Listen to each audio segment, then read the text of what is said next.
Okay, welcome to 2.3b. Today we are going to be evaluating how to solve compound inequalities. Compound inequalities are not a difficult topic but they are new. Okay, the reason why they can look or appear new to us is because we have two, if you look at A here, two inequalities, or in reality, 1, 2, 3 sides of an equation. Okay, so it can cause a lot of confusion in terms of how to solve these. Okay, but once you realize the rules of it, it's fairly simple to do. Okay, so let's do it.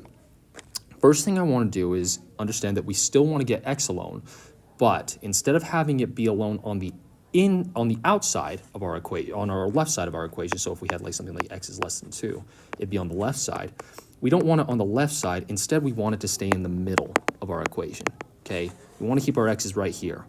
So we only are allowed to touch the inside of this equation, or at least move things from it, because the x is going to be in the middle. So how are we going to solve this then? Okay, our first step in solving it is going to be moving the 6, just like we normally would. But then the next question probably is going to be, well, which side do we move it to? We're going to move it to every side of the equation, just like when we have, or in this inequality, just like in an equation, we have like x plus 2 equals 4, something like that, and you minus 2. We don't just minus it from the left side of our equation, we also have to minus it from the right, okay? That doesn't mean, so that means that we have to add this 6 to the right, but because there's more sides of this equation, we're adding it also to the left. Because just like here, in this example I gave, we added the negative 2 to both, or we subtracted 2 from both sides, or all sides would be a better way of saying it. We're going to add this 6 to all sides of this equation. Okay, and we evaluate each one individually. So, in this case, all right, for a sec, all right, we are going to have negative 14 plus 6, which is negative 8, less than 2x, okay, because those 6's are going to cancel for us, less than 12 plus 6 is 18, okay. Now, from there, we want to take care of this 2. We divide off the 2 from all the sides. Let me show my work in blue so you guys can tell the difference. We divide by 2 off of these. 2's are out. Whatever negative 8 divided by 2 is what we're going to put next. Negative 4 less than x less than 9. Now, how can I evaluate and know whether or not I'm correct?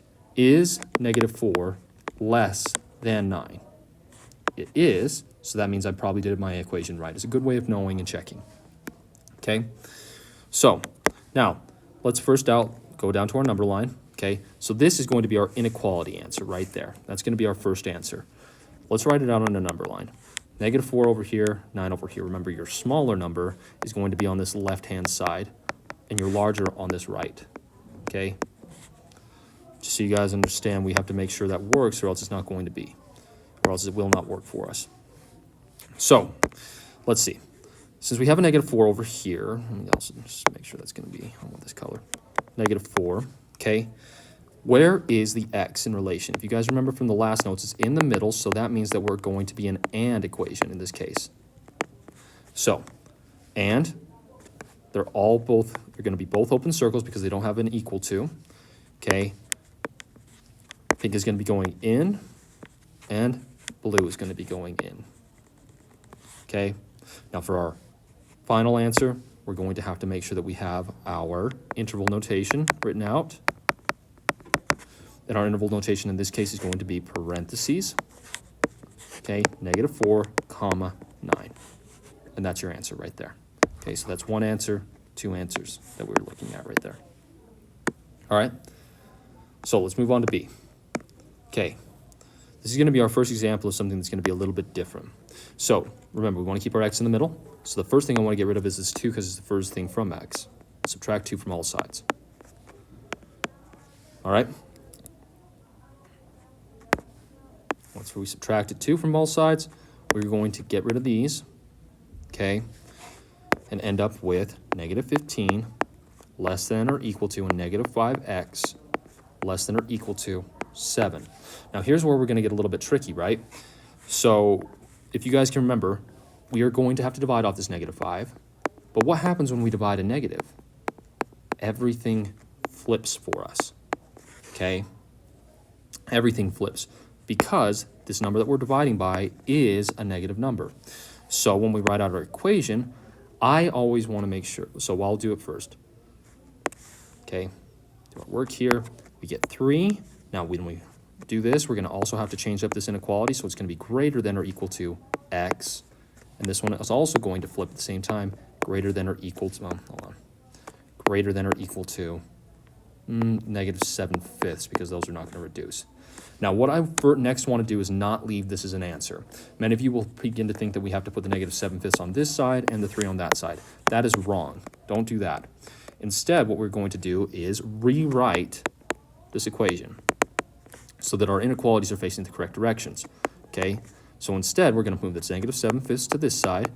And if you look at the inequality that we're looking right here, what way is it pointing? It's pointing at the negative 7/5. We're going to point it there, okay? Put x in the middle, point in the same direction, and go 3 here, okay? And that is going to be our first answer right there. So this is going to be an AND equation that we're looking at. And it makes sense to do this because now we can write our negative 7/5 on this side, and we can put our 3 over here. And negative 7/5 is obviously smaller than 3, so this makes sense, okay? So negative 7/5, it looks like it's going to be closed because we have an equal to. And then this one is also going to be closed on the 3. All right, it's going to be going in on the 3. It's going to be going in on the negative 7/5. All right, so when we can write out our actual interval,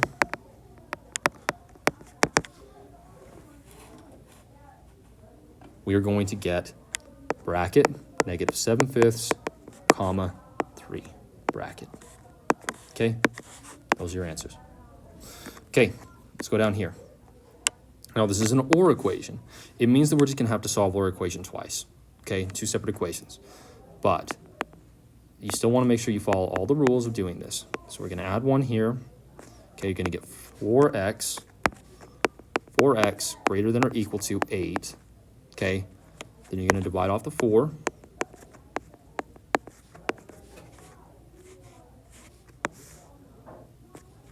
You're going to get x is greater than or equal to 2. Okay, that's our first one. Or we're going to have, and we do our work over here, divide off 4, divide off 4. Okay, that's obviously not going to cancel out for us on the 3/4. So we're just going to do x is less than 3/4. We're just going to slide that on down here. Now, biggest thing that we can possibly see here is an issue I like to have. Well, so one thing I see here is that I want to rewrite this, because there's often a little bit of confusion about when we write how we're going to do this, especially when we get to the number line. Many of you will think that we need to put the 2 on the left side because it's on the left side over here. That is not right. So instead, we're going to put the smaller number on the left side. And because 3/4 is smaller than 2, it's a good thing to rewrite this so that it looks like what we're going to put on our number line. Okay? And remember, OR means out. All right? So if it's not going out, it means we did it wrong. So we write it out, and we say, well, 3/4 is over here, obviously smaller than 2, okay, because 3/4 is less than 1. Let's go over here to 3/4. It looks like it's going to be an open circle, and we are going left because that's the way it's pointing on this inequality. On 2, it's going to be a closed circle, and we're going to be going right, okay? Then when can we come down here? We can write out our interval. Okay, so it's going to be a negative infinity over here. It's going to be an open, it's going to be parenthesis there. It's going to be a bracket right here, and we're going to have infinity with a parenthesis there. Okay, write it out, negative infinity, comma, 3/4, parentheses, union, make sure that's a U, bracketed, 2, comma, infinity. Okay, all right, I think that's looking good. So let's go over to D. All right, you guys know how to solve these equations, but I'm really glad that we're going to have this kind of work on both of these, okay, because it shows us the process that we need to take in order to actually solve them most of the time. All right, let's start with D. I think that one's a little bit easier. We're going to get a whole number right off the rip. It's going to be nicer. So first thing that we want to do is we want to multiply both sides of this equation by 4, right? What is that going to do? Well, our 4 is going to cancel here, and that's going to leave us with 2x plus 3 less than 8. Okay, okay? Then we're just solving again, minus 3, kill those 3's for us. We're gonna get 2x less than 5, okay? Last step, divide both sides by 2, okay? Cancel out your 2's here.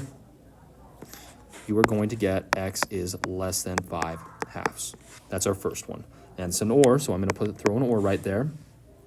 Oh, by the way, I don't know if I should have circled this answer right here for us. That's our first answer. That's our second answer, okay? Okay, now let's look at this next one. First thing that we're going to do is we're going to probably subtract the 3. A little bit different than the first one where we multiplied by 4. The reason is because 5 is only dividing the x. It's not dividing the 3, so we can't multiply it out first unless we do certain steps. But I like this way a little bit better because it kind of separates the work process between the two.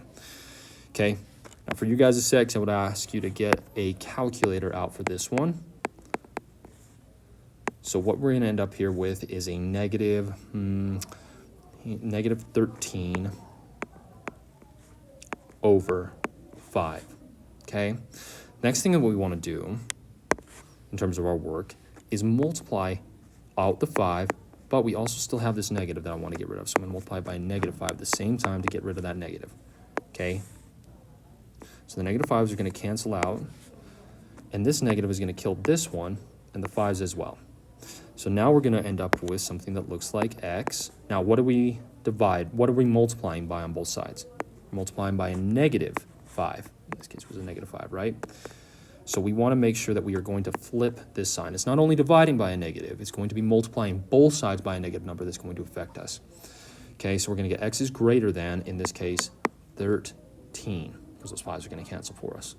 Okay, so I'm going to rewrite it down here as x is greater than 13.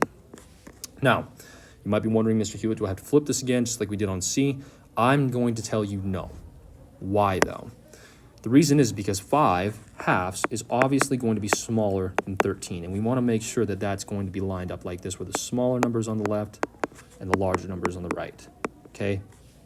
So I like it where we are right now. I'm not going to rewrite that. So that's going to be our first answer that we have right here. Maybe a better line there. Okay? Now, let's go down here. We're going to write out 5/2 here. We're going to put 13 on the right side. It's an or, so it should be going out, and that should make sense since the 5/2 here that we have is going to be going left, open circled. And for here, it's 13. It's going to be going right, open circle. We're going out, right. Okay? So, write out your interval notation. We have a negative infinity here with a parenthesis, parenthesis, parenthesis, infinity, right? So our interval should look like negative infinity, comma, 5/2, parentheses, union, parentheses, 13, comma, infinity. All right, there's your answers right there. All right, so I'll zoom it out. Okay, you guys can pause the video obviously right now. All right, write those down if you need to. If you have any questions, please ask your teacher.